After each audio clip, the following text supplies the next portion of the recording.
Hello everyone. তো এই টিউটোরিয়ালে আমি একটা ম্যাথ সলভ করব ট্রান্সমিশন লাইনে ইন্ডাকটেন্স অ্যান্ড রিঅ্যাকটেন্সের উপরে। তো আগে ম্যাথটা আমি একটু দেখাই। বলতেছে যে calculate the loop inductance per kilometre of a single phase transmission line of A power system comprising two parallel of conductors 1 meter.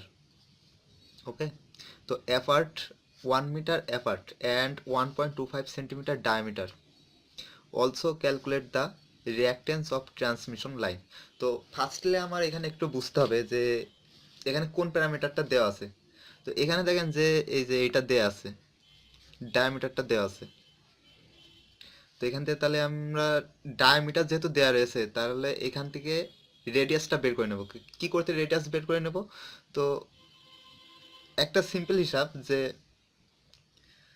আমাদের মেন সূত্র যে ইন্ডাকটেন্স বের করার ইকুয়েশন কি, L equal 0.4 ln D by R dash. আমি এই ইকুয়েশনটা বের করা দেখিয়েছিলাম যে কিভাবে ক্যালকুলেট করতে হবে। তো আপনারা যদি না দেখে থাকেন তাহলে প্রিভিয়াস টিউটোরিয়ালটা দেখতে পারেন। তো এখানে আমার আছে হচ্ছে ডি আছে আর আর ড্যাশ আছে, কিন্তু আর ড্যাশের মানটা আমরা জানি না। তো আর ড্যাশটা আসলে কি? আর ড্যাশ হচ্ছে GMD, that means geometric mean diameter.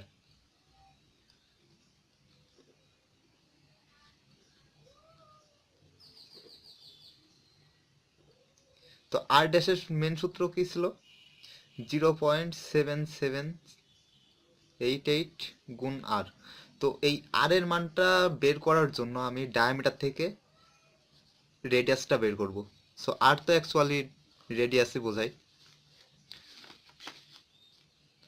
তো তাহলে এটার এইভাবে লেখা যায় ডি ইকুয়াল ডায়ামিটার 1.25 আর এইটাকে যদি 2 দ্বারা ভাগ করি তাহলে আমাদের রেডিয়াসটা পেয়ে যাব। সো 1.25কে 2 দ্বারা ভাগ করলে 0.625 সেন্টিমিটার পাবো, অর্থাৎ এইটা সে আর এর মান। এখন এই আর থেকে তাহলে আমরা কি এই আর ড্যাশের মানটা বের করে নিব।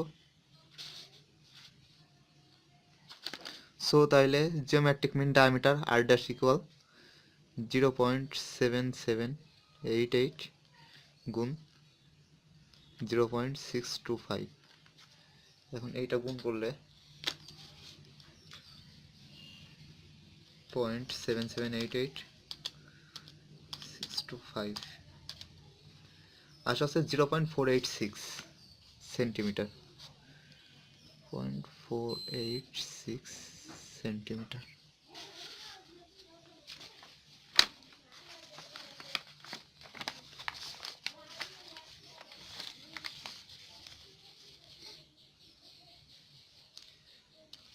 এরপরে এই আর ড্যাশের মান যেহেতু পেয়ে গেছি সেহেতু আমরা কি এই ইকুয়েশনে অ্যাপ্লাই করতে পারি এবার, কারণ কি এই ইকুয়েশনে সবগুলো মানে আমাদের জানা আছে এখন। So now L equal 0.4 ln D by R dash. তো 0.4 লন, আচ্ছা ডি এর মান এখানে কত দেখেন, আমি এখানে বলতেছিলাম এই যে 1 metre apart, that means D এর মান এটা। So 1 metre.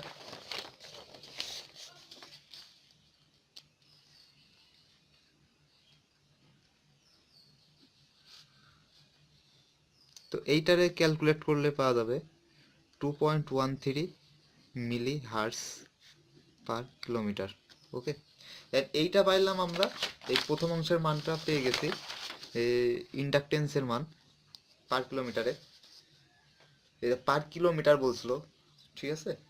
ইন্ডাকটেন্সের মান পার কিলোমিটার পাইছে। এরপরে আমাদের আরও একটা বলতেছিল যে ক্যালকুলেট করতে বলছিল যে রিঅ্যাকটেন্স। এই রিঅ্যাকটেন্সটা কেমনে বের করতে হবে। সো ইন্ডাকটেন্স আর রিঅ্যাকটেন্সের সাথে একটা রিলেশন করে একটা ইকুয়েশন আছে,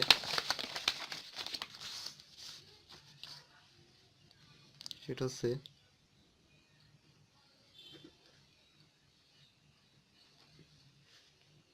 reactance XL equal 2 pi F L. and 2 pi F এর মান আমি এখানে দিছি 50 হার্টজ, 50 হার্টজ এফ এর মান।